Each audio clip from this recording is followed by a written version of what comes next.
Hello, everybody. It is Pollock and Thurston here with you on Wednesday, May the 10th. We have a very special guest joining us. You know, you've got John Pollock here of Toronto and Brandon Thurston of Buffalo, and our literal Venn diagram is here in Richard Deitsch from The Athletic and the host of the Sports Media Podcast. Richard, it is a pleasure to have you on the show. Thank you so much for making some time to chat with us today. First of all, I certainly appreciate the work you guys do. The graphic elements you guys have put very, very small now in my mind podcast to shame. I mean, this is a good look for you guys. I respect it. Things look very professional, and that's correct. We are a Venn diagram of Maple Leafs doom, basically. Yes, we're counting down to the elimination of the Toronto Maple Leafs, who should be out of the playoffs in just a couple of hours from now, as they are down 3-0 to the Florida Panthers. Richard, you are getting the full Toronto Maple Leafs experience now. Okay, yeah. Now that they give you the slight hope, and then the bottom falls out. This is true Toronto Maple Leaf DNA that you are experiencing. No, it's been. I moved from New York to Toronto in 2018, and it's been an education. And you lived in Buffalo, right? In the sports, and I went to school in Buffalo. So I have. Did you go to UB? I did go to UB. Me too. Oh, awesome. Fondness of that city. John, when things go poorly for the sports teams, that's when I look at my health card and remember, universal healthcare is pretty good. So you got that going for us. That's it. So the elusive Stanley Cup continues for the Toronto Maple Leafs, but we will not be boring everyone to death with NHL chat unless it comes up here. But you are someone, Richard, that I've been listening to for years. So someone that has also made it very much a part of his beat is following professional wrestling in various incarnations, having a lot of interesting guests talking about it from the broadcast and media rights side. And this is something that over the years, Richard, we have seen more and more WWE and AEW enter into that sports space. And where, from your perspective, has that changed? Where WWE for a long time was sort of like the sideshow circus, and now it's being discussed in these $1 million television deals. And I think the perception has grown significantly over this last decade. Yeah, it's very exciting for me because now I can make wrestling references that relate to politics, and people get it now. So it's like it's a beautiful world now that people understand these obscure references once upon a time. Well, I mean, the way that the WWE looks at things and the way AEW looks at things is they look at themselves as competing with everyone else for eyeballs and for viewership, and that's the way to look at it. You know, look at yourself as a content property against the NBA on a certain night, against scripted television on a certain night. And where once upon a time, I think both you guys are right, that, wrestling sort of as a conceit was considered, I don't want to say backroom, but, it was almost like you were sort of the connotation for being a wrestling fan was like a pejorative or a negative for a long, long time. That may have changed in the 80s with, the Rock and Jock sort of combination and Hogan becoming big. I mean, Hulk Hogan was on the cover of my old employer, Sports Illustrated. It was a pretty significant moment in the 80s. But today, I think and especially for what you guys do, you're just doing yourself a disservice not to look at the programming that the WWE puts out and the programming that AEW puts out in any kind of different light than you would evaluating the NFL or the NBA or NASCAR or pickleball or whatever. It's a very valuable piece of content that very, very big and powerful media companies are interested in. So as a sort of a business kind of play, you have to think of it in serious terms, or else you're just sort of being ignorant.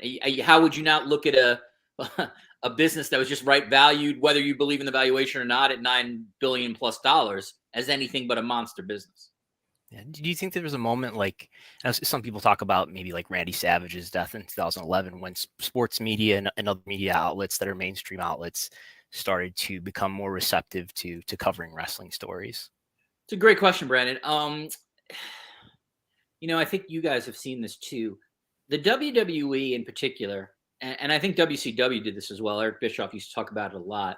They have always tried to attract mainstream media to cover them, because I think they've always understood, and correctly so, that if you can get that crossover audience, that's how you can add to your core of wrestling fans who are always going to be there. That's why Dave Arquette was a champion. Exactly. Now, personally, I thought that was, a very poor storyline choice, but I understood, you can understand the thesis behind it. In modern day, it's the exact same thing why Logan Paul, Bad Bunny, name any crossover star exists today. And I think it's working, is that, you're able to get a potential audience where sampling your product that never would. In terms of like the, when the sports media, capital S, capital M, which really doesn't exist, it's all lowercase m for all of us, started looking at wrestling in more of a mainstream light. I don't know if there's a singular moment. And quite frankly, that still today, it's not like the New York Times or the Washington Post has a wrestling reporter. The Athletic has only done, I shouldn't say that, I should be careful, it's my employer. The Athletic has done wrestling content, I think, more than anything else, because there's a group of people at the Athletic who enjoy the content and want to write about it. Now, they still could write about it because I think there's an audience for it. But the reality is there are, and I don't include me in this, even though I've written wrestling content for them, there are some editors there who are clearly avid watchers of it, and they've pushed to cover this in a more, at least when it comes to feature, sort of journalistic way. So I think, one, you need people within organizations to sort of recognize and acknowledge that there's an audience for this, and people will read it or listen to it. But, I don't want to sort of go over the top on like sort of mainstream acceptance, because it's not like I can, pick up the Toronto Star and read like Wrestling Today. If I go on CNN, Fox, MSNBC, whatever your major cable news outlet is, no one is talking about wrestling, right? They're not covering wrestling. CNBC might, but it's always in the context of, here's a deal that just happened, or hey, we have Nick Khan or Vince McMahon and we have an interview. So I would say that crossover, Brandon, like exists, but I wouldn't say like it's a permanent crossover, nor would I say there was a singular moment when that acceptance came. But I think if you want to use it as in these frame, a news organization, I think you have to at least have an open mind to write about I'm just using it as a pure, like a writing vehicle, to write about this stuff, because there is a significant audience interested. Like the fact-based stuff is, if 2 million people are watching SmackDown, that is a real 2 million number. Like that exists. That's potentially valuable customers to read content or listen to content or watch content, as you guys know. So again, I get back to what I started with, like, the reality is, like, the business side of it, I would say, demands, at least at times, for it to be covered in the same way baseball or football are covered. Yeah, my sense has always been like sports doesn't always want to cover it because it's not a legit sport. The matches are predetermined, right. and entertainment doesn't necessarily want to cover it because it's kind of a fake sport, and they don't really know whether it belongs in their section either. I agree with that. I mean, the reality is it's not a sport. It's incredibly athletic. And if you discount the athleticism of the performers, you're just a fool, in my opinion. I mean, anyone who's gone to a show, you could see the crazy athleticism. They have former athletes, Bianca Belair or Roman Reigns, who competed at the highest levels of Division I. I mean, Brock Lesnar is like literally the highest of highest levels, the best wrestler for his weight class when he was in college. But it's, as you said, it's predetermined. So it's you can't place it under a sport. At the same time, it's not Family Ties and it's not Succession. So it's not it's not drama in terms of the way a scripted drama is written, because you have the athleticism. So it's this kind of weird hybrid of these two worlds. But in the business world, and I can guarantee you NBC/Peacock, Comcast, and Fox, they think, they don't see it in terms of, is this a sport or is not a sport? They see it as, like, this is content that is really valuable to us as a business. And that's the way I think you have to look at it. It almost, like, to me, like, is it a sport, is it not a sport, was like a debate like that ended in 1983. Like the answer is, it doesn't matter. Like what matters is, like, it's a content play. And I think what you bring up is very true in the sense of WWE that has always coveted that larger spotlight in the sports and media ecosystem. But I think it's a double-edged sword in the sense that they're not necessarily accepted fully in that light. But as we've seen over the past year, I would say that Vince McMahon got off relatively scot-free in the media coverage that he received versus if he was, I mean, you look at someone like Jeff Shell recently. I mean, Vince McMahon is not held to that level of standard. And as soon as he came back to the company, like it became a business story and then an acquisition story, and sort of the sexual misconduct allegations seem to be like he has navigated those waters and come out extremely powerful and back into his old position. 1000%. If Vince McMahon is an NFL owner, you're talking about waves and waves of media coverage and stories. You would have had far more coverage on the settlement that he made. You would have had far more coverage on every, dark side of wrestling kind of moment that the WWE has had. And that is where things are different. In many ways, Vince has been covered like they used to cover the old entertainment chiefs, which was very, very kid gloves. Me Too changed a lot of that, where like mainstream places are now covering that much harder. But your point is absolutely accurate. I give the Wall Street Journal a lot of credit. They did a great job. No doubt they got stuff leaked to them. And you can sort of, if you want to play the parlor game of why and who leaked that stuff agenda-wise, you can. I don't know. Obviously, I don't work at the Wall Street Journal. But you're right, John. I think that's a great point. I mean, that's where the circus element of wrestling benefits Vince McMahon, in that he's not going to be covered the same way, where if the transgression was done by either a pro sports owner, or I would even say today, like by someone who's a CEO of a public company, like, you'd be in more serious trouble. Part of it probably was the fact that they were a private enterprise for a long time, right? So like the public companies there'll always be, I think, scrutinized a little bit more in terms of coverage. And then the last thing I would say, and again, none of this is an excuse for the behavior, which is abhorrent. It's just the news cycle in 2023, like everything, we live in such an expedited speed news cycle that like a story yesterday barely holds up, let alone a story 6 months ago. Some of that is the fact that the media industry continues to consolidate, layoffs continue to happen. And there's just not many journalists, like just to start with, who even like are working at places that may or may not cover. I'll give you if you want a Vince example, like the Hartford Courant, like in theory could in theory cover or have covered the WWE as its own beat, right? It's Connecticut's biggest paper. They could have assigned a reporter to do that. That's paper that's been gutted left and right over the last 10, 15 years. So if you're a Hartford Courant top editor and you have these decisions to make, like you're going to probably put your resources towards like whatever's going on in the city in terms of like city government, right? Or crime or something like that. You're not going to assign someone to be the Vince McMahon reporter. And so, some of that is a result of that, but you make a great point. The only interesting thing I shouldn't say the only interesting thing, it's the wrong way to phrase it. What is interesting to me is, were there any potential suitors for the WWE who decided not to go all in because of Vince and what had transpired with him? That was always the thought, like, did Comcast sort of not want to go all the way? But at the same time, Comcast is in massive business with these guys, right? So it's not like they're like, oh, we're done with Vince. I hate to say it, and it's sort of a cynical take. I just think people who can make other people money, a lot of times they just look the other way. Yeah, and I mean, like, is there anything that you think that could change the degree to which the media and to an extension of that, the audience who reads the media take wrestling more seriously? Because you can go through sort of the history of wrestling in the last few decades, sort of just look at what the episode subjects are for Dark Side of the Ring, of all these stories of transgressions that the wrestling business wasn't really held to a close enough microscope about.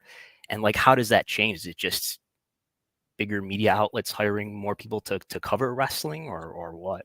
I think it has changed. I think you guys should feel good about your part in the change. Like when I was 25 years old, did Wrestlenomics exist? No, of course not. Like what existed for me was like either like fan magazines or the occasional feature in some newspaper that usually was related to a show that might be coming on that day. Now you guys have created a business where you literally talk about the business of wrestling. So I would say things have absolutely changed. It's not going to get to the point where like wrestling is covered like the Biden or Trump White House. That's just not realistic. But I think the democratization of the web has made places like yours like available to the masses.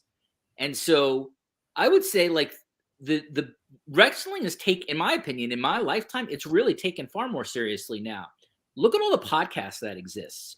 Even if like some of them are entertainment based, so many of them really just go through card after card and analyze not just the match itself, but almost more on all these podcasts. Probably, they're analyzing like, what does it mean for the business? What does it mean storyline in relation to the business? I mean, I think he's very entertaining. I have no idea how you guys feel about him. I mean, certainly he's got his peccadillos and stuff, but Jim Cornette is a perfect example of a guy who has had this massive second career, essentially out of observing wrestling through his prism, a prism of somebody who's been in the business, and letting you know how he sees it, not just in terms of storyline, but in terms of larger stuff. Now, you may think he's funny or he's full of shit, but my point is that he has created a business, as you guys have, that is far away from just like the fanzine kind of stuff. And then, in terms of like the audio space, Conrad Thompson created an entire network of nostalgia-based podcasting, essentially.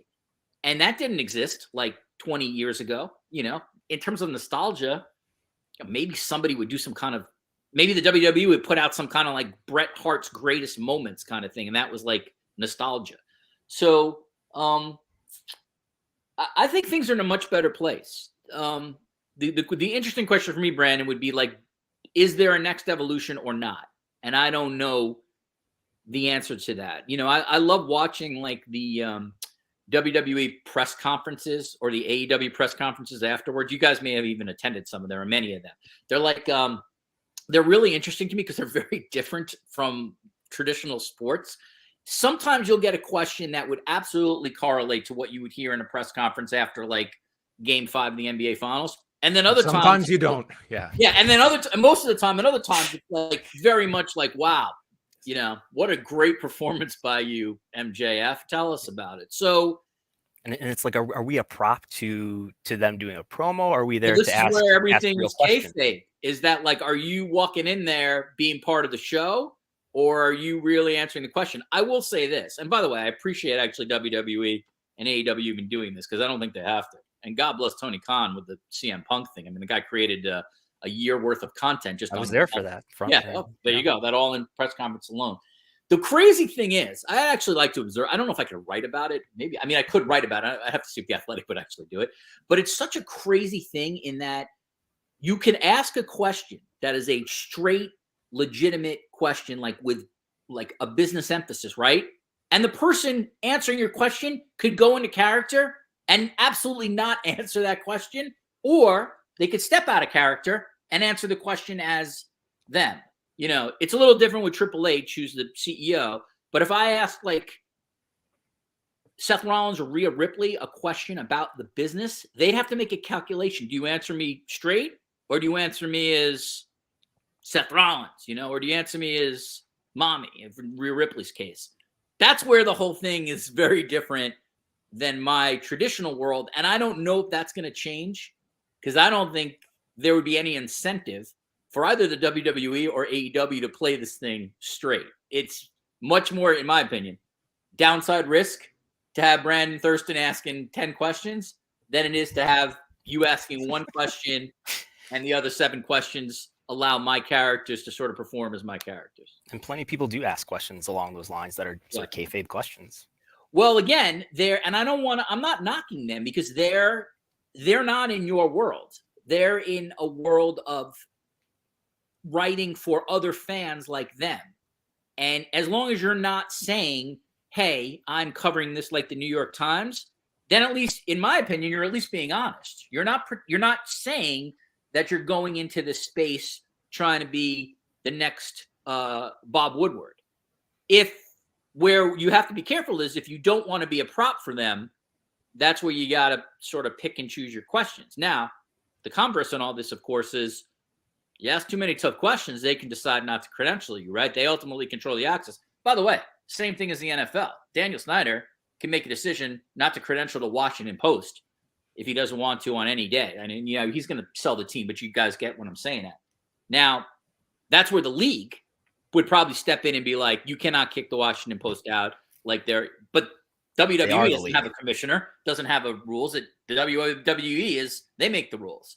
So that's where, again, the whole idea of covering wrestling is it's interesting, but it's also tricky. Again, in order to really cover it the way you would cover another beat, I think you would, in my opinion, you'd have to have either independent places like yours do it, as you do, or you'd have to have a big legacy media brand that says, we're going to cover this without playing the access game. And we're going to cover this almost one step away from the access game, meaning that you don't take the free seats at WrestleMania 7. You don't, except when the WWE sends the big Nick Khan sweatshirt or whatever. Like, you got to sort of be independent. I thought at one time ESPN was going to go down that road, and they didn't. They were more partners than objective observers. If I think that's a deeper discussion, Richard. Do I see a legacy publication doing that anytime soon? My straight answer is no, I do not. No, I think that for many it is looking at like where is the value of this coverage, and is it opposing and covering WWE like a typical beat, or is it working in partnership with and getting your Becky Lynch's in studios and having access that we have seen ESPN have? I mean, it's a larger conflict to me of just media as a whole when it comes to covering like these industries, the UFC as well. Yeah, they're I think more media unfriendly than the WWE, which I actually consider in some ways very media friendly. Because they'll make people available. But yeah, I mean, like, you can't. How do I sort of say this? Let's be honest, it's not that strong of a business plan to cover this industry in the way that I think the three of us all kind of seek that type of coverage. Yeah, I mean, what I was going to get to is, like, at the end of the day, everything is cost benefit. And if you're ESPN, like, and the decision is, do I add another person to the Adam Schefter, Chris Mortensen, like, NFL reporting beat, or do I try to start this? Let's cover the WWE and AEW as a business. I mean, it's honest. It's not even. That's not a decision. Like, there's only one decision there, and that would be the NFL. Like, you wouldn't even think twice. So again, though, like, I would look at it, whether it's like old school people like Meltzer or whoever else, or you guys, like, that means that independents can do what you're doing and find an audience. Mm-hmm. Like, if you can look at it the reverse way, let's say there were 50 media places that cover the WWE the same way, like, Apple or Google gets covered. It'd be a lot harder for you guys to stand out in the space because you'd have these big, powerful entities with gigantic distribution engines to push that out. So that's, that would be the upside that's how I'd look at it if I was an independent. But I think the only time it crosses over is like what happened with Vince McMahon, is when it becomes part of the public sphere and you have, you're leaked where somebody is, paying off funds of something using company money. Like, that's the only time, or there's some kind of criminality, which happens. That's where I think this stuff's going to cross. But I don't expect anytime soon, like, to read in my local paper or online, like, someone is assigned the WWE next to a story on the Yankees, next to a story on the Knicks, next to a story on the Rangers. Yeah, and I think the one good thing that's emerged in the last few years, and John and I, we have separate Patreon businesses that, if we're just talking about attracting a lot of eyeballs and impressions to generate ad revenue, that's, especially my experience for my website, is very limited. But if I can get, a few hundred people to pay me $5 a month, that piles up, and John and Way with Post Wrestling have done a great job of that. And it totally, I think, centers your coverage in the sense that I'm not writing stories for just to grab the most amount of eyeballs. You're trying to build a relationship that your listeners will support you. Yeah. Exactly. And I think you can, I think it's more of the long game that you're playing with people to try and, subscribe to a monthly thing, but you're essentially building that relationship as opposed to gearing your content towards the most amount of eyeballs. Like, I can see why certain sites go that direction. Like, that is, but it is going to give you a certain style of writing and headlines as opposed to a subscription base that I feel a lot more comfortable in that way. And it gets, again, these are individual questions. So you have to just decide like what suits you best and what are you comfortable with. But the reality is, like, if someone does a really funny interview with Roman Reigns or Brock Lesnar, that's going viral, and you'll get crazy amount of views for your site, great engagement for your site, great publicity for your site. That to me is going to be a very, very different audience than if Brandon is doing the quarter-hour breakdowns of AEW. Like, it's a different content play. And I think you have to just sort of acknowledge like who you are and what you're comfortable with. When it comes to me in the WWE, I mean, I have to be honest. Like, I feel like I'm a hybrid. Like, I've been very fortunate where someone like Paul Heyman has come on my podcast many times. He's pretty honest with me about, like, he doesn't go into kayfabe Heyman. He sort of deals with me straight. Michael Cole has sort of been the same way. But, I'm not, at the same time, I'm not asking them 10 questions about Vince's deposition. Like, I got to pick my spot when I'm going to something journalistic or something else that's more entertainment based. I generally almost never ask about storyline, so I'm not going that far out. But the commercial realities, like when you are covering wrestling, is, I think they do exist. Like, if you have someone you're interviewing, you got to figure out like what is my aim for this particular interview or segment, and like what am I trying to accomplish with it, and like what are the larger sensibilities of my enterprise or my site or my audio. So this were for you, for the two of you. Like, I do think there is value in covering wrestling as you two guys do, because I still, as someone who consumes this, and I can't say like I'm in it every day, I think you are still more outliers than not. And I think that's a really good place to be. Like, it means that you have a lane that I think you guys can still excel in, where, in some ways, like, if you're on the WWE, I need 5 minutes with Bianca. I'm getting 5 minutes with, Dominic Mysterio. You're not really getting anything particular. You're not really giving your audience anything particularly different than 20 other sites might have.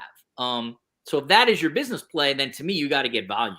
Then it's about like, I got to get as much of this content as I can. I pop it all up and do it. But it really is a fascinating industry, because there's so many people who are part of it, even tangentially, that it should offer a lot of avenues for people to get information. I mean, just look at the rosters, like, you're not, maybe Roman Reigns isn't going to be your source, but there's 120, how many wrestlers are on the rosters, right, between NXT and WWE? Like, there are people like who are there, who have insight, and even if they are sources that are anonymous sources, like it's the numbers of people who are connected to the business. That's where there's similarities to sports. Like, there are a lot of them. It's not just a 3-person enterprise or anything like that. As someone that has spoken to some very high level people, I'm kind of curious your observations of the wrestling aggregation game when you have a big wrestling interview and the volume of pickup that a quote, an interview might receive in professional wrestling as opposed to other sports. I mean, is this an anomaly compared to others? Because it seems that, you drop an interview and it's like there are dozens of sites that are just gearing up for a big interview drop like that, and how many stories can be taken from it. Yeah, there's nothing else like it. The wrestling aggregation business is a unique Andrew Thompson is listening. Yeah, it's a unique Giannis animal in terms of, like, it's a one of one. It's a unicorn. When I did a couple early interviews with wrestling people, like, literally, like, I was stunned. Like, it was like an hour and a half after it posted at like 3 a.m. Eastern time, like, it had started to get aggregated. So I was like, what the hell? Like, people in the UK are up. Yep, yeah, we'll do it. Like, I didn't use hell. Trust me when I said that. I was like, what is going on here? Because like I couldn't even get it to like my places to sort of write about it. You know, I'd have it on a podcast, but I would want to have done something for Sports Illustrated or now for The Athletic. Now I've just come to realize like that is just the reality of the game. They're not bad in terms of attribution. I have to be honest. Most of the places that I've seen, at least, I'm only using me as an example when I've done stuff. They usually give me attribution somewhere in the piece. I don't think I'm getting any kind of referrals from it. I think once people are reading the summary, it's over. Like they're not coming back to the original sourcing. There's honestly just nothing you can do about it. Like the aggregation is just unfortunately part of the world. I'd be a hypocrite because I've worked at two places, Sports Illustrated and The Athletic, which do aggregate. Now, they certainly don't aggregate the way some really bad aggregators do, but they do aggregate in some form.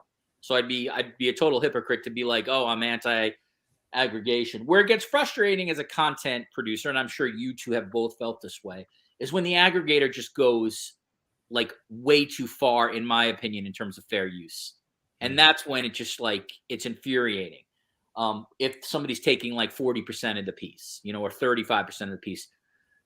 So then you have to make a decision. Like, do I talk to my employer and like try to like go through official means to try to get like the aggregator to take less down? But by then it does, you know what I mean? Like it's already out. It's out for hours. Like what? So like the next day, if somebody like reduces that from 40% to like 20% aggregation, like it's not going to do anything for me at that point. The system is gamed. I don't know how to fix the system. It is frustrating though. It's frustrating when you're working at a place that actually pays the money, whether it's for labor or for travel to get the information, and it's quickly aggregated. But wrestling's incredible. I mean, whether it was Heyman, Michael Cole, Seth Rollins. I'm trying to think who else. I had Tony Khan on once, not too long ago. And like, I mean, literally, we were talking like hours after it posted in the middle of the night Eastern time.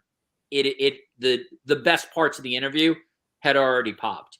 I think all the people in wrestling also know this. Like, if I remember correctly, in talking to Tony Khan, I think we sort of joked after the interview. He said, "Oh, let me tell you, this part when I said this is going to get aggregated," he was totally right. Like he knew whether he was being performative or not with me, and I don't think he was keenly aware of what was going to get popped. And I think what got popped on that was something he went to a party with like Warner Brothers Discovery people, and it was like he had a great conversation with them, and you know the aggregation was like, oh, like you know maybe WBD is going to pick up AEW long term, like everybody's getting along kind of thing. But yeah, nothing's like that. I mean, sports stuff gets aggregated, nothing like the speed of wrestling stuff. Not even close. What has your dealings been like? You mentioned like it's been fairly positive with WWE. Is that process any different than going to other outlets? For instance, like how do you find WWE handles its media relations? Yeah, so now you got to keep in mind, like again, like I'm sort of a specialized beat writing about media, so I'm not going to have the same kind of relationship that the beat writer of the Atlanta Falcons has with the Atlanta Falcons PR people, which at times there is going to be really heated. Other times, okay, so maybe sometimes great. So for me, generally speaking, is going to be war with ESPN or Fox or CBS if they're ticked off at something I've written. That's where it's more for me on the, the traditional like sort of sports writer, sports PR staff relationship. My relationship with the WWE and AEW could not be better. They are clearly trying, or they have clearly tried to covet the places I've worked for. When I worked at Sports Illustrated, it had been at that point passed by ESPN, but it was still, a massive, massive place with 3.5 million subscribers and 20 million people reading it a week. So if I'm calling the WWE, they're catering to me. I mean, it was a noticeable difference in how their PR people would deal with me, I felt, than how sports PR people traditionally deal with sports writers or sports television people. You give them credibility by being a big. Correct. They in many ways. I mean, I'm just going to be honest with your audience. I have the leverage there because I'm bringing a massive, credible institution, and I have an audience that they covet, that they can't necessarily get to every week from their audience. And I think they look at it incorrectly. So if I never talk, and they know the aggregators are listening, and they're going to amplify whatever happens. Well, I was going to say this. Yeah, well, true. But like, if I don't talk to anybody at WWE or AEW ever again, the likelihood is I can still do my job, right? Mm-hmm. The likelihood is like nothing will change for me personally. I'm only using me as an example. So in that sense, I have I shouldn't say a lot. I have leverage with them in terms of the ask. So I have never been turned down by WWE for any request of a performer or person. I'm not asked for Vince, so let's just be clear. And I think unquestionably they would turn me down if I did. I'm trying to think if I ever asked for Stephanie McMahon. No, I don't think I have. But every performer I have ever asked them for, it might not have been immediate, but eventually it was there. AEW I haven't dealt with as much, but when I asked for Tony, I got Tony. There's a couple of people that I put a request in that I think I will get around a big show of theirs coming up. So I have no sort of worries about that. So my experience with them has been really, really good. Now, as I sort of said before, for them dealing, this goes back to like Vince in the 80s and Bischoff in the 90s. Wrestling has always wanted mainstream acceptance or publicity in some way.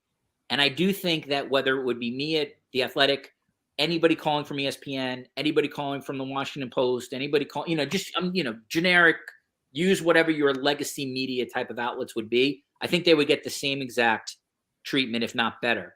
I know for a fact, because I remember talking to the WWE's head PR person now, Chris LeGentile, I believe.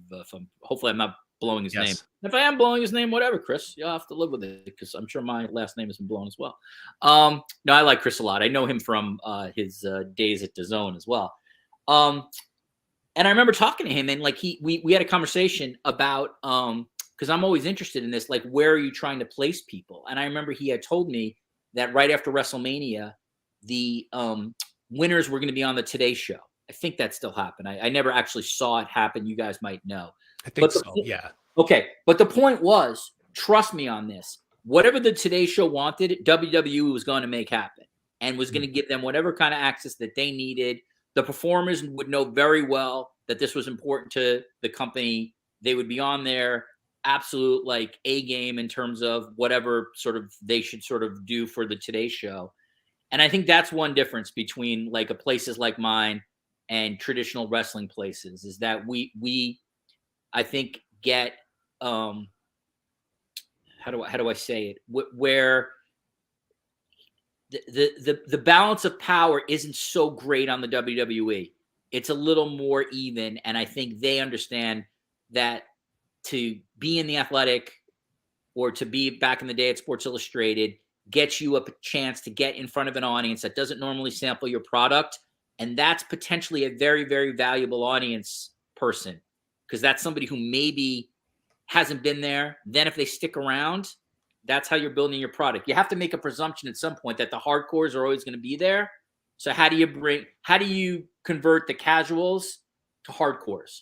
And that's where I feel like the places where I've worked can be valuable. And that's why I think my relationship with the WB has been, also I feel like, I'm a professional and I'm always honest and upfront with who I'm going to interview. I tell them straight out that like, I'm never going to give you bullet points I'm never going to give you my questions. We can address broadly what I might want to talk about, but I'm never going in depth what my questions are. That's just not how that's not what happens in my world. They respect that, I think, and they know that. And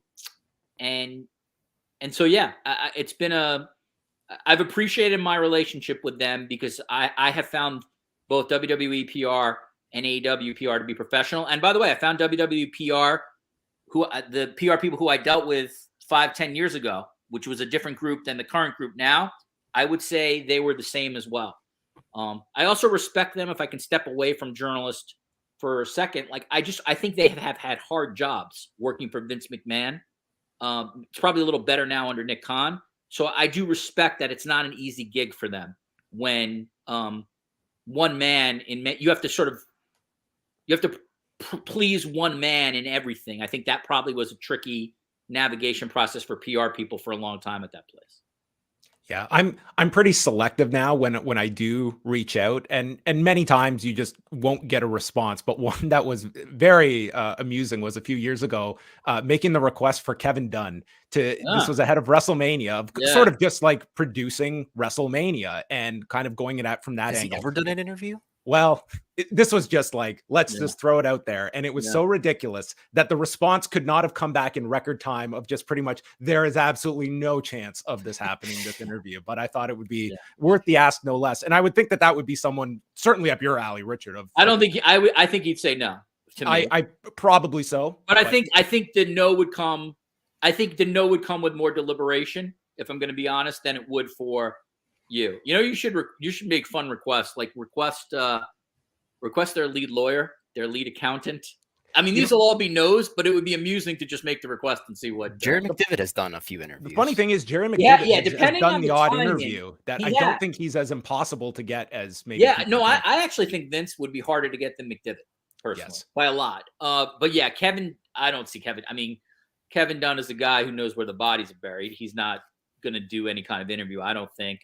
You know, as a public company, though, I do think their calculation has to change. Like Nick Khan has to do more interviews than now as the front face of a public company than he would or than he would as a private company. And I do think in some ways, being public does get you more, gives you a chance for more access. But you know, again, like he's also very, very effective in that role. Like you never have to worry about Nick Khan. I dealt with Khan when he was at CAA, and I think he's an incredibly bright guy. You know, when I was on Strictly Business with Eric Bischoff and John Alba, I'll say the same thing to you guys that I said to them.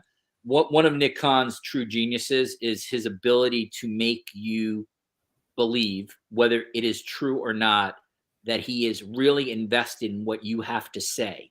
And that is the case for whether you are the head of Comcast or you are a waiter serving him at some Las Vegas grill.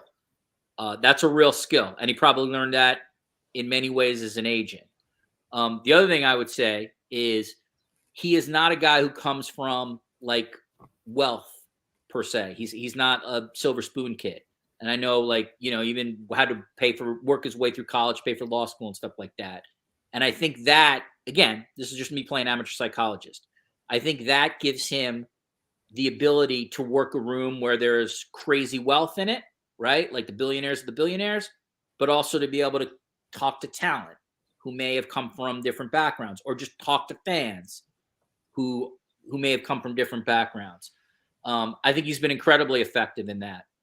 You do not survive McMahon family battles as he did without being an incredibly skilled navigator of human beings. Do you think that that's why he's known to be this great negotiator of TV deals? Because just the relationship building? I mean, I'm not gonna and the understanding of the industry. Yeah. I'm not in the. I haven't been in the room with him, so I'm not declaring him the Connor McDavid of negotiations at this point. He's had great products to negotiate, right? So like, you know, if he is helping out like a conference, I think I want to, if I'm trying to remember, like if he was an advisor to the SEC when they made their college football deal, whatever. My larger point is he helped make that deal. Yeah, the guy has had great properties. I'm not saying it's easy, but it's much easier to be a great negotiator if you have a blue chip property than if I'm negotiating with you, Brandon, and I got a $5,000 jalopy car that I want to sell you versus my Maserati. Like if I have the Maserati, I got a better deal in terms of my hand to try to sell you. I'm a sucker for a $5,000 jalopy, though. Oh, Brandon, well, you're a man of the people, so I'm using a bad example. So I think he's a good negotiator, but I also think he knows that he's got a good property. And here's the deal: when it comes to the WWE and its upcoming media rights, he's in a leverage position with Comcast, NBC for sure. I mean, Peacock, you guys know this. You guys are far more deep in this and have much better knowledge than me. But do you think Peacock? What is Peacock without the WWE inventory? I think it's a pretty. I mean, that's a flagship property for Peacock. I would say, like, yes, they had the Super Bowl last year, but the Super Bowl is not going to be something that sustains a month-to-month subscription service. Correct. They have Premier League and they have some other properties. And if anybody from NBC hears this, they can email me and yell at me all they want. Without the WWE, how many millions of people would drop that product? They are the killer app for Peacock, in my opinion. Right? That's the value play. And by the way, an incredible inventory. If you're a wrestling fan, it's incredible. So I think Khan has a big leverage play with them. I think he's in the leverage position, so it makes the negotiation better. Let's use the other existing rights holder, Fox. Well, if Fox is still in the news and live business, which Lachlan Murdoch and everybody else continues to say they are, I'm providing you with a pretty nice piece of property, right? Every Friday for 2 hours, I'm getting you. You guys know the numbers better than me. 2 million, fair to say, on over a 52-week period. What is it, Brandon? You know, this almost 2.5. Like last week was especially weak, but usually around 2.5. Yeah. Okay. So I'm getting you 2.5 million people, just in terms of audience on linear. That's what I'm getting you alone. There's probably other sort of auxiliary benefits to being in business with the WWE. That's a pretty good leverage hand if Fox doesn't have anything to replace it. Fox does not want to replace that with scripted programming. They've already said they're out of that business. It's expensive. Not to mention the writers' strike. No writers right now either. Yeah. No scripted programming anyway. So if you don't have that, what are you putting on there, Fox? USFL? I mean, you'll put something on, but it's a good property for them. Then you have, whether it's another traditional linear company, CBS, Disney with ABC, that could be valuable programming for them as well. Obviously, ESPN Plus would love to have WWE programming. I mean, they'll take anything because it just makes their product more valuable. And then, Amazon, Apples of the world, they're always wild cards. Money's not really an issue for them. Would they be interested in doing what Peacock did on their network? So Khan has a lot of hands to play. So in terms of him being a skilled negotiator, I don't doubt that he is, but I think he's got some pretty good. He definitely has leverage with NBC Universal. That's unquestionable. And then I think he's got a pretty good hand, I think, for either a second or third rights holder partner, depending on how they want to play it. Like, how much do you think where the NBA ends up here? Because everybody's sort of speculating that everybody's interested in the NBA. Obviously, the incumbents, WBD and ESPN. I mean, it's conceivable that Fox might go after the NBA and NBC and those. Yeah, NBC more likely than Fox. I mean, they'll all, it's. I could call up like the NBA and say I'm interested, and all of a sudden I could accurately report that Richard Deitsch is interested in the NBA. Like they'll all kick the tires because that's what you're paid to do. Fox, I think, is a much harder play because the NBA has a lot of inventory, and Fox would have to carve out a night. It doesn't have any NBA history. It's a bigger play. It's a bigger ask for them, given what I think the NBA is going to want. Forget about the politics or anything, whether you want to be associated with Fox or not. It's not even really the issue. It's Fox doesn't have a history with the NBA, and would they create the infrastructure to try to do an NBA property? I don't see it. NBC has a long history with the NBA. There's a legacy play there. It also fits their portfolio pretty well. That's more to me of a likely scenario. But yes, like there is a finite amount of money that some of these places have. I don't know if Amazon and Apple have finite money. They sort of have infinite money. Google, YouTube as well. But yeah, I think that if you're Khan, obviously you got to pay attention to what the NBA, what's going on with the NBA. But right now, the two incumbents for the NBA with Warner Brothers Discovery and Disney are not players in the WWE at this moment, right? So if they, let's play, I don't know who's going to get the NBA. Obviously, I've written about it, I have my thoughts. But let's say they, to start with, have a piece of it in addition to an Amazon or an Apple. Well, Khan's big players are not part of that outlay, right? Fox and NBC Universal would still have all its money to still go in on the WWE. So I think they're watching the NBA in terms of who's going to bid, but unless Fox or or NBC, which is the more interesting one, really goes big in terms of big dollars, I think they're still in a good position. The only thing that really I think could be interesting or challenging for WWE or TKO, whatever the new company is if NBC really decides to go like all in on the NBA and got like half the package, which is going to cost in the billions, then maybe they're out on the WWE, because I think that's where the money doesn't work. But I don't see NBC becoming like Warner Brothers Discovery or ESPN when it comes to the NBA. I think they're going to want part of that contract, but I don't think they're going to want like half of it. Do you like, does this disintegration of the RSNs, does that free up a lot more inventory, and does that make the NBA feel like, well, we have these extra games that we might as well sell to, and that opens up more partners? What it does is what the explosion of the RSN has done is it's going to make the NBA want to go more national and add more reach. And what that means is they're going to look to more over the air kind of places, national places, as opposed to the RSN. The RSN model is crumbling. There still has to be some kind of local broadcast, right?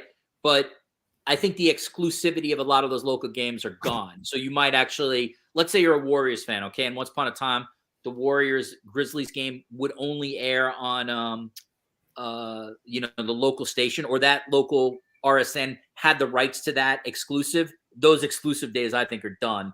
You might actually get that game locally with the local announcers, but you'll also be able to watch it on ESPN Plus. You'll also be able to watch it on, wherever, NBC or something like that. I think the NBA, after seeing this implosion, much like the NFL, they're going to try as best they can and go to a national model. They cannot do what the NFL does, because one is 17 games, right? Inventory is such you can do it nationally. The other's 82.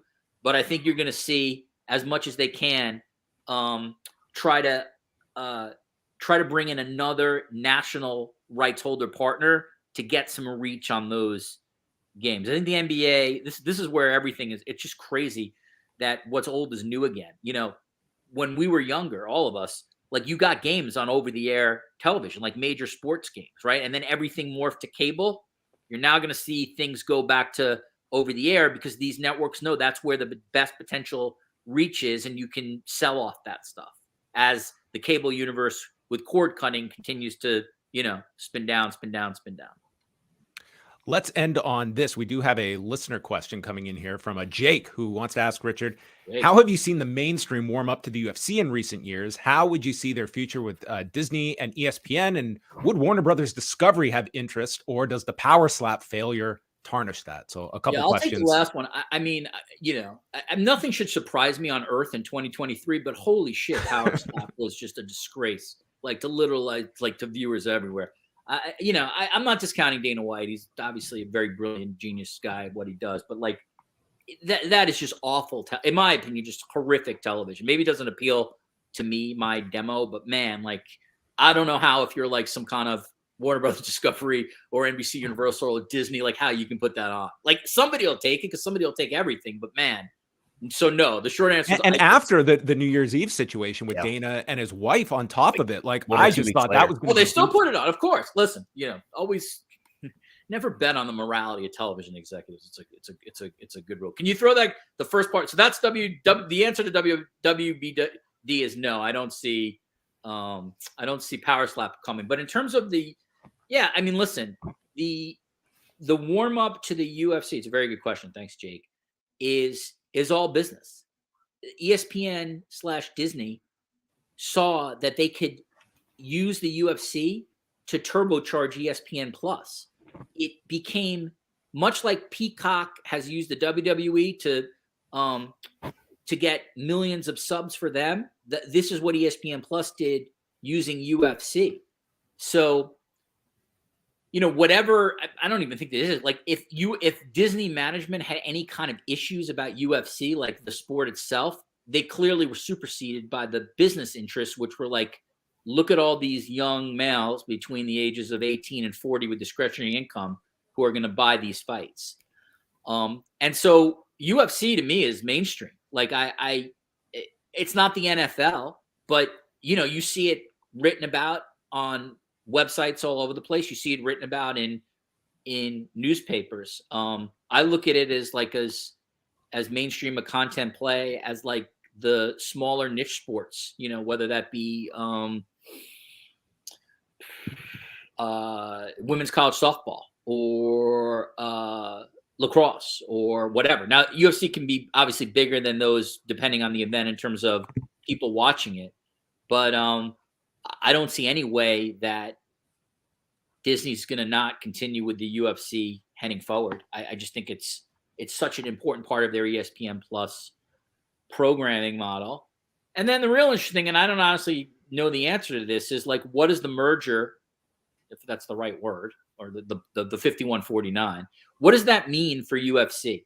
Like with this new business model, they have their own media rights deal coming up. I think it's a year after WWE. Yeah. So they obviously have to think about what they want to do, and obviously Endeavor is going to want a media rights increase. Nobody goes in looking for a reduction. But you know, they have a strong hand because they can point to viewership. They can point to what they've done for ESPN Plus and how they've grown that. They can point to their market cap in terms of how much more valuable that company is today than it was, you know, 5-6 years ago. And they have one thing in terms of the sporting model, like the best fight the best, right? I'm not the biggest UFC fan, but even I can understand that. Like that's what killed boxing in many ways, is you just never got to see the number 1 ranked person fight the champ or the number 2 ranked person fight number 3. And UFC has figured that out. I do think too, there's they figured out the formula to get men under the age of 35 to pay for their product, whether it's appealing to their base testosterone levels or whatever, but they unlocked it.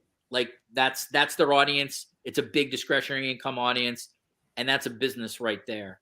So to answer your question, Jake, I think the relationship between the traditional legacy sports brands and UFC continues.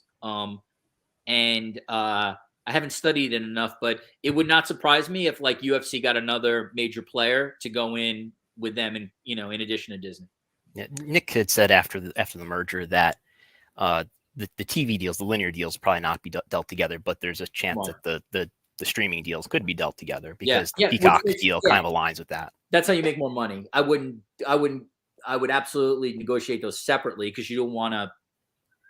They're just different products, different audience. Potentially different companies would buy them.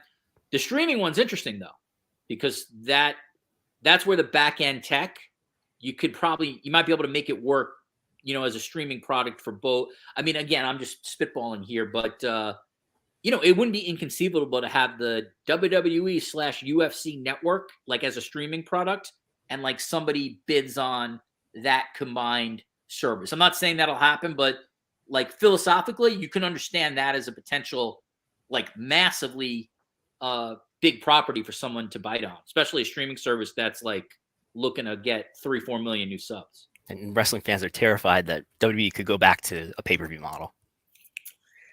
I mean, the scariest reaction I got from people. Never say never, but you know, there is the element of like, you don't want to give a big FU to your fan base, right? Nick Khan's a lot smarter than me. I would not do that. I think I can tell you as someone who works in a business where it is a slog every day to try to convince people to spend $60 to read your prestige sports writing site.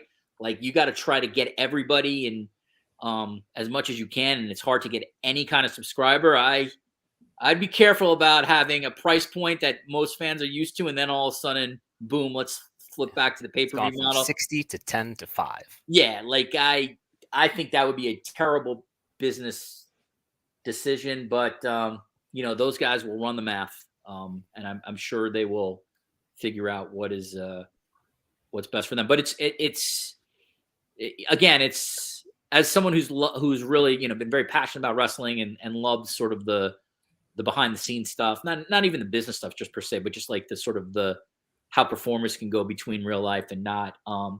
It's interesting and cool for me to see that like big places are now talking about like the WWE media rights. in the same discussion points that they will the NBA and the college football playoffs. Well, Richard, we've gone an hour here. You've been exceptionally generous with your time. Fascinating discussion. Would love to have you back sometime, but people can go seek out all of your fine work at The Athletic and the Sports Media Podcast. If you've enjoyed this last hour, it's a must to add on your podcast app of choice, with the aggregators having it on favorite, for sure. A must listen. Well, I will say before I get out of here, I respect and appreciate what you guys do. Brandon, you should really feel good. Like, I have seen multiple places now take your work and use the ratings that you provide as a discussion point for their content. So, when your work is then being aggregated as a big content play for others, you should feel good about that, man. It means you're on to something that people are interested in. Thank you. So I'm doing the Google News vanity search regularly. So yeah. I can understand that. We all do that, Just see how are they reporting it? I learned from PR people, man. Reputation management. It's very important. Yes. Will you be watching tonight the Toronto Maple Leafs or the CNN Town Hall? Or Dynamite? Both. It's going to be grim news probably on both. Yeah, I think. Yeah. Which will disappoint me more? Yeah, I'll be flipping between both. I absolutely will watch the Maple Leafs. I am really rooting for them to win because, like, it's already just a whole doom and gloom news cycle that they're down 0-3. So a win at least, I think, would provide some of the hardcores at least a little bit of a moment. As for the Trump Town Hall, not that you guys are a political show, I think CNN is in an impossible position, and I think you will see the impossible position realized during that show. That David Zaslaw's all for it. Again, as somebody very smart once said, the answer to all your questions is money. For television executives, the answer to all your questions is viewership. Same thing. This man, he's got all the answers, and hopefully we asked the right questions today. So Richard, thanks so much for joining us. It's a pleasure to finally get to speak with you, and very much appreciate the kind words throughout the interview. You got it. Thank you, guys. Appreciate it a lot, Richard. All right. That was Richard Deitsch joining us. I love that. That was a great discussion. Yeah, it was excellent. We covered a lot. We were running low on time, but I did want to get to some of the other news items, and we do have a super chat here that we didn't get to during the interview, but Brandon's going to let us know what's going to happen to Raw in 5 years, Brandon, with cord cutting after this next deal. Like, let's theorize that it's a 5-year deal that Raw gets. Would it be wise to leave cable in 5 years?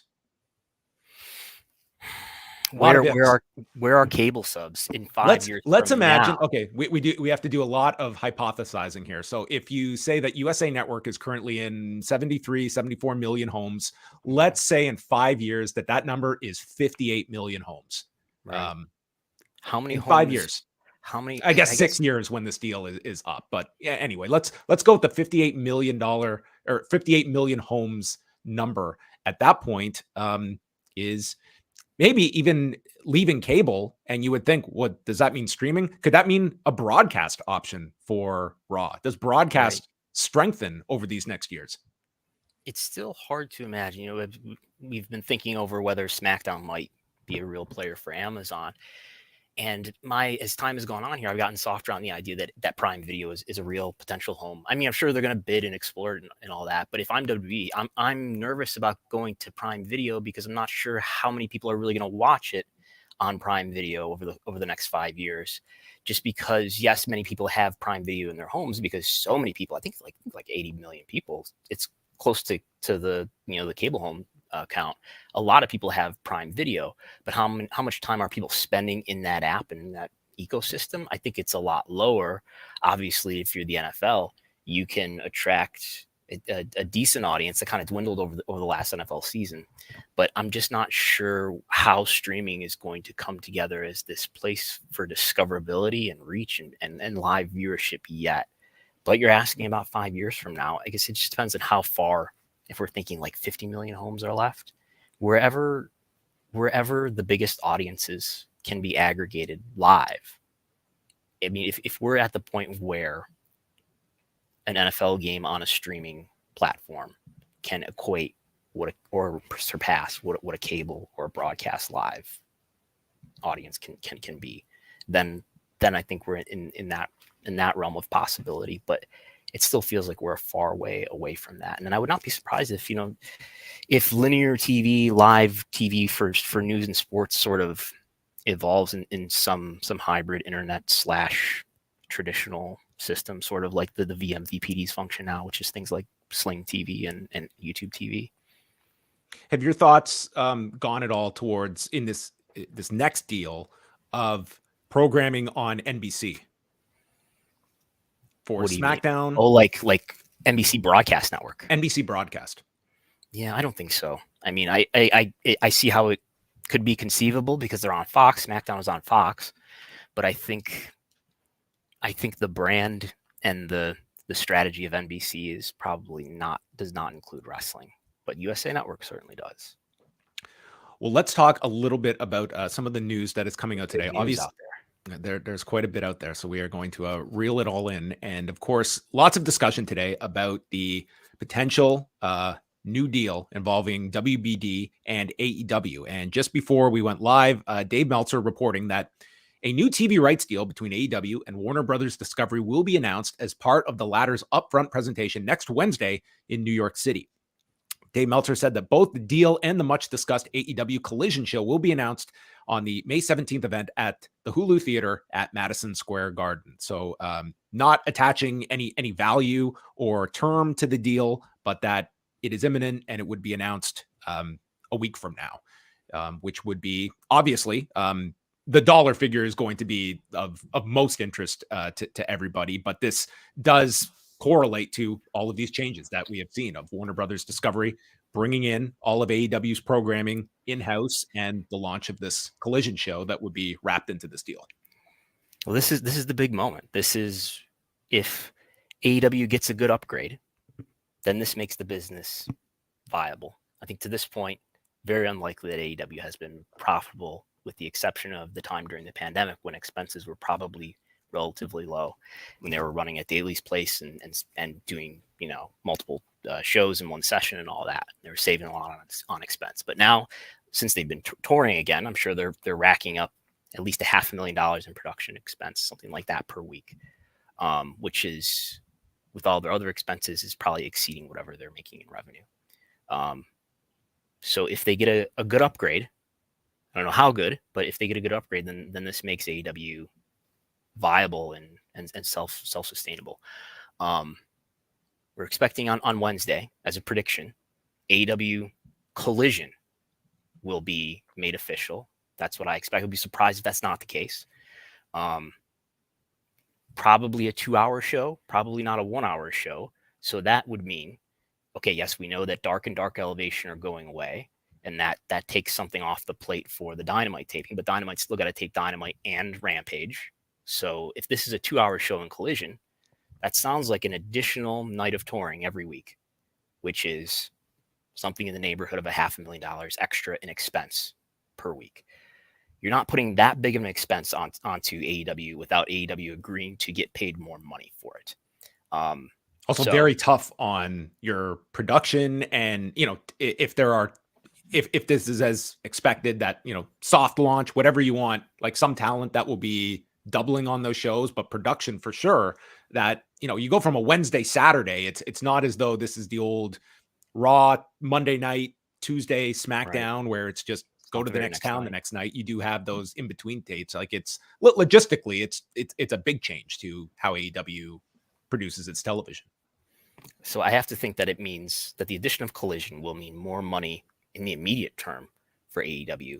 And it raises the question, which is consistent with the report from Dave this afternoon, that perhaps this means that there is a new deal in place.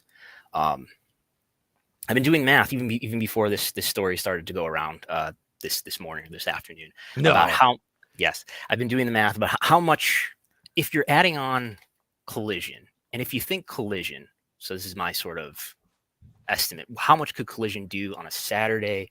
We don't know the time slot, but we all think it's a Saturday, maybe 8, maybe 6, like WCW Saturday night. In any case, I think it's within a realistic estimate to say maybe you can do in the demo a 0.15 So if you want to throw that slide up on the screen, John, I'll try to talk through some math very briefly in an intelligible way as possible. So basically, if we look at what these shows, what the big wrestling shows do in terms of the demo, and compared to each other. So we know Dynamite, this is year to date, is doing about a 0.29 in the demo for a P18 of 49 rating. I'm going to focus on the demo here. So 0.29 is what Dynamite's doing. 0.13 is what Rampage is doing. Again, this is year to date. This is not including the glory days of Dynamite in 2021.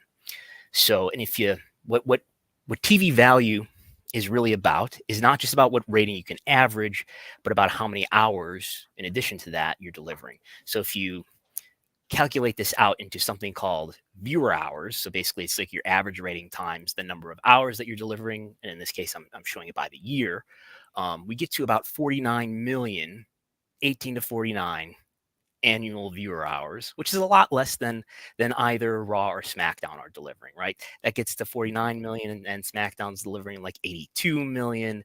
Raw is delivering like 112 million. So Raw and SmackDown, this is driven by their viewership as well as the number of hours that they deliver. Raw and SmackDown are much more valuable properties. In addition to that, we can think about how WWE probably gets paid at a premium too, just because they're a much more established brand. But then if we add in the notion that there's going to be this AEW Collision show, that's going to be a 2-hour show. And if you think this is a reasonable assumption that I think it's going to average, let's say 1.15 in the demo, that adds on a lot of value for AEW, and I can get the annual viewer hours up to 70 million. It's still not quite what SmackDown is even, but it's more. And as we know, the average annual value of AEW programming is about $44 million per year. For SmackDown, it's $205 million per year. For Raw, it's $265 million per year. But you can do some more math here, which I won't go over in too much strenuous detail in audio. But basically, if you sort of level up AEW's value per viewer hour up to what WWE's current value is, I can get to a situation where it sounds realistic that AEW could be getting an upgrade of $215 million average annual value. If you think that's a 5-year deal, that can get to $1 billion over 5 years. So that would be 215 divided by 44 million. That's something like a 5x increase. So if people remember, about a year ago, I did a podcast where we went through a bunch of slides and I compared similar numbers compared to WWE and the NHL. What the NHL was getting sort of per viewer. And we made the argument that caused a lot of existential AEW feelings. I predicted that it could be 3x to 5x. And if you consider that was in a year ago, there was a stronger macroeconomics environment. I would say a stronger media environment. I think this was even before Netflix subscribers flattened out and that sort of discomfort in the market. And a year ago, CM Punk had not, lost his mind at a press conference yet. AEW was stronger. So I did all that math with probably stronger ratings at that time for AEW. But if you consider that was just Dynamite and Rampage. Now, if you stack a new show, Collision, on top of it, I think that could conceivably get to a 5x increase, not just because of AEW being way less monetized than WWE, but because you're adding a lot more content here too. And another big thing that we might learn on Wednesday next week is perhaps there's some sort of AEW connection related to WBD streaming service Max. Maybe All In will air live on Max. That's what we all speculate about. And maybe there's even some sort of library deal there too.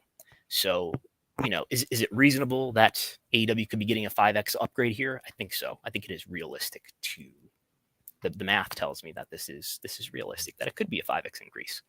And if that is the case, I mean, that is, to me, as much of a home run as you could categorize these negotiations. And I think over the last year, that certainly it was always the thought of does AEW fall into that vaunted middle that Nick Khan has outlined? Are the middle going to get squeezed out? Where would AEW fit in? And in the grand scheme of things, like even if we're throwing those, like going with Brandon's math, it's still not it's not a wild figure that AEW was just so underpriced during this last contract cycle that but it's a game changer for them if you're going with the idea of a 5x increase.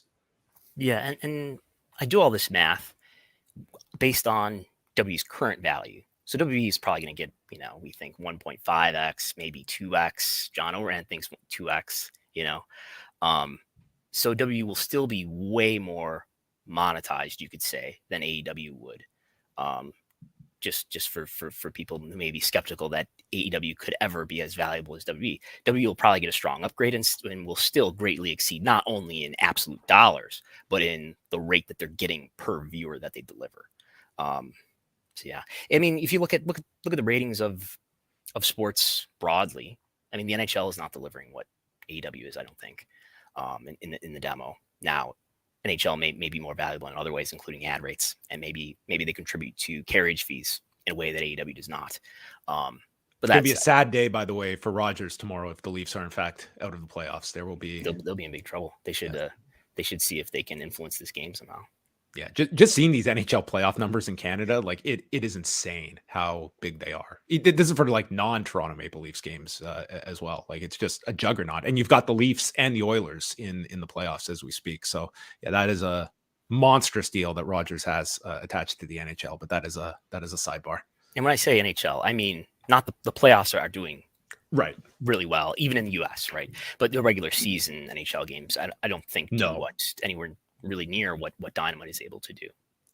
Do you look at Saturday night for AEW? First of all, do you have a thought on one start time being stronger than the other? And does Saturday night somewhat mitigate expectations given what they will be up against on most Saturdays? Like, do you look at it as, is there a silver lining to Saturday night versus, a lot of the arguments that have been out there over why Saturday is not a great night? I'm sure there's just like a basic math answer to this, that I should look at what at the Showbiz Daily numbers, but people who have access to all the Nielsen data can just look and say, when is viewership higher on Saturday, at 6 or at 8? And certainly right. WBD has access to that information.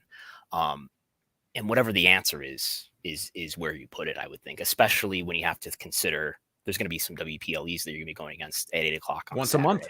Yeah.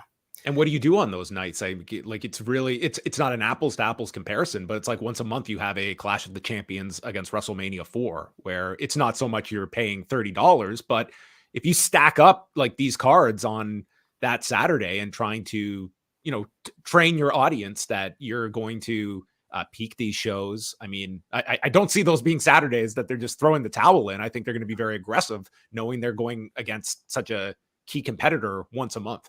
So I think that's something you have to factor in. So if 6 o'clock and 8 o'clock are pretty comparable, then I think you go with 6 o'clock because you're going to have wrestling head-to-head competition once a month or something. It's going to be Battleground every Saturday night. Head-to-head, we think we get the quarter hours, but those are streaming. We'd have to get the what would have higher viewership? I think a WPLE on Peacock in the United States would have higher viewership than an AEW show going head-to-head with a WPLE. Certainly the bigger ones. It's like we had the figure was 1.5 million for the Royal Rumble.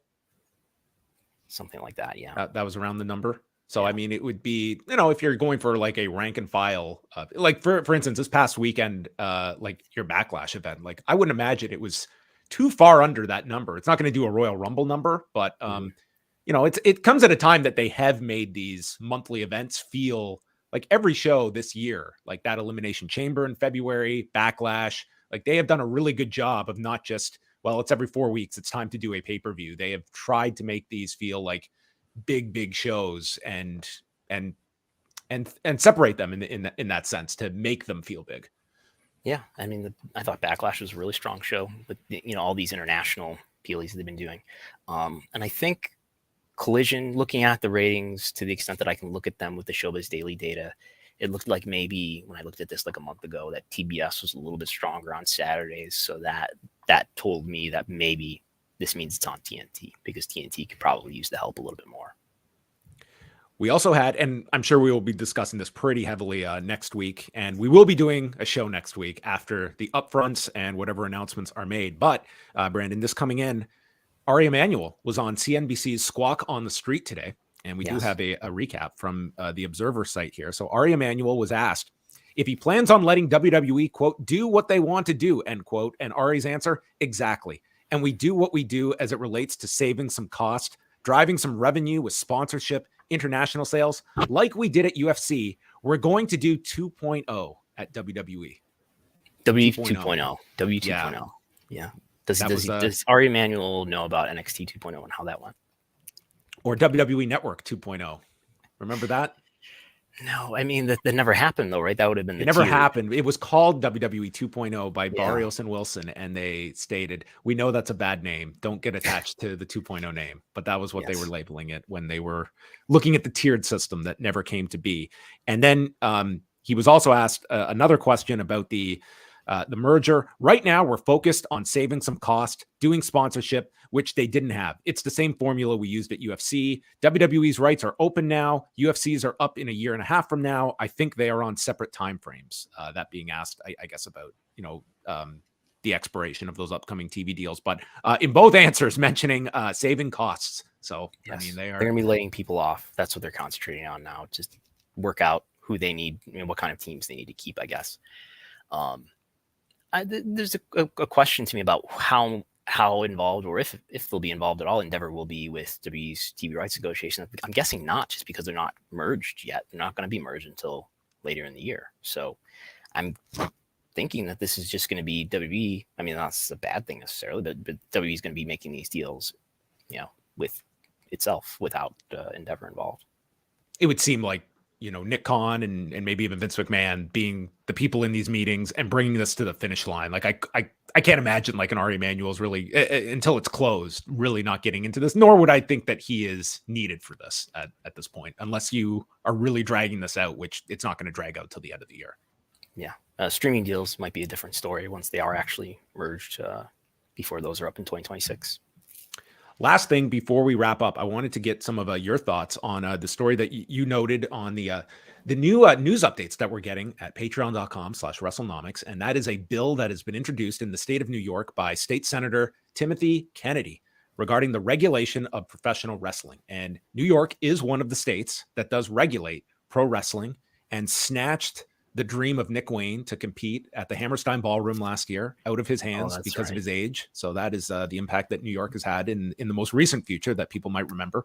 And I think they stopped an intergender match in like a SummerSlam weekend of several years ago too. Yeah, memorably. So why don't you just recap what is this bill outlining? What is it looking to do? This is in the very early stages that this has been. It's not looking to do much, but it's looking to do a review of the state's regulation of pro wrestling. This State Senator Tim Kennedy is from Buffalo. He is not my representative where I live, but almost. And it's, I don't know what to read from it. I mean, I know that there's at least one person I'm aware of who's gone to their local representative who is a promoter and tried to talk about how we can make some changes here. I guess just to set it up, New York is one of the most heavily regulated states when it comes to pro wrestling. I wrestled as an independent wrestler. Probably most of the matches I had were in New York State. And I worked, closely with promoters. So I haven't been around shows really closely for like a year or so, but my understanding is that it costs well over $1,000 to get a show started as an independent show. So you have to pay combative insurance, which is several $100s per show. You have to have a license. You have to have a bond. You have to have a doctor there. You have to have an ambulance. So all these things, basically all the things that I just went, each cost several $100s. And some of them are per show expenses. So for an independent promoter to run a show that does not lose money, you've got to draw a couple hundred people or have, at least a few more sources of revenue.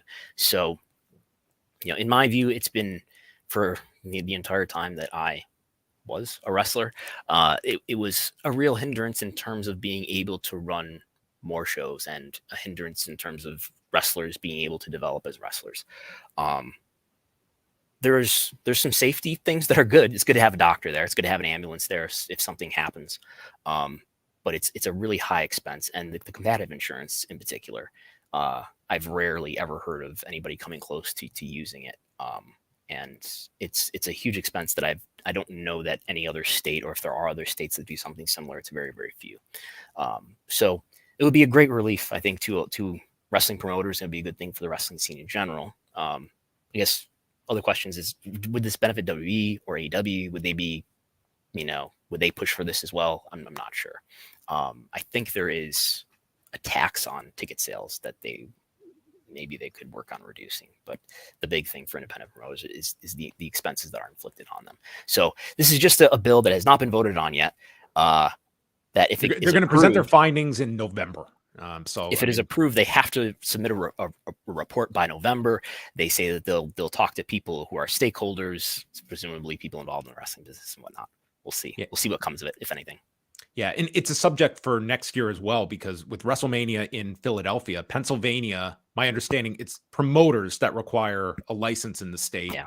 Not performers. Pennsylvania is much more reasonable. It's you have to be a licensed promoter. You might need a bond or something like that, but it's much more manageable. Which is why there's one promotion that I worked for that would run every month, and I wrestled a ton for them. And it was just like it was in Erie, Pennsylvania, and it was just they were able to run a lot more because the expenses were so much lower. Yeah, Ontario went through that, and then it was deregulated in 2006. Completely. Yeah, thanks to Lufisto, who's got a book coming out. She would be someone definitely that we spreadsheet for sure. Lufisto. Actually, I added Senator Tim Kennedy to the spreadsheet today, so I'm just every name that comes to mind, it's going in there. Let's end without. I'll call up my local state senator. We'll see if we'll talk to us. Last question here is from Nicholas. I apologize, I missed this, but how much do Raw, SmackDown, and NXT make a year now? Okay, Brandon just went over this. How much do you think it increases? Also, I see SmackDown moving to NBC. Okay, there's a lot there. But as Brandon mentioned, Raw, well, we know the average annual value of $265 million for Raw, $205 for SmackDown, and NXT is just the white whale of locking down an exact value. NXT and NXT is worth mentioning. When NXT first made the move to USA, there were what I would consider speculations that it was $50 million a year. I think it's well under that. I don't know what it is. If I had to guess, something around $15 million a year, something like that. Could be wrong. Anyway, it's going to expire in September. Be interesting to see if at the NBCU upfront on Monday, if we learn anything about NXT being renewed, because they've got to be renewed. Maybe they'll just get renewed in conjunction with Raw getting renewed or something. But it's going to expire in September if they don't extend it or renew it. All right. We have gone lengthy today, but we hope everyone enjoyed this show and the format that we have been doing here. A big thank you to Richard Deitsch for joining us. So next week, we will be back with a show, and we will be focusing on the upfronts because NBCU and Fox have their upfronts in New York on Monday. And then I would say the big one is Warner Brothers Discovery on Wednesday, especially if it's in concert with this expected announcement of a deal with WBD and AEW. So we will have you covered next week, and we will be putting out the bat signal for a potential guest or two as well next week. But Brandon, where can people go to find out what's happened to Dynamite as tonight they go up against Donald Trump in the US and the Maple Leafs in Canada? Expect Dynamite to get crushed tonight in the ratings as it goes against the Warriors and Lakers. I think that's probably the late game. In any case, they're going against another NBA playoff game and Donald Trump on CNN. I don't know that the Leafs game is going to be a huge deal in the US, but no. Yeah, I expect Dynamite to maybe be facing a milestone low when we find out the rating tomorrow.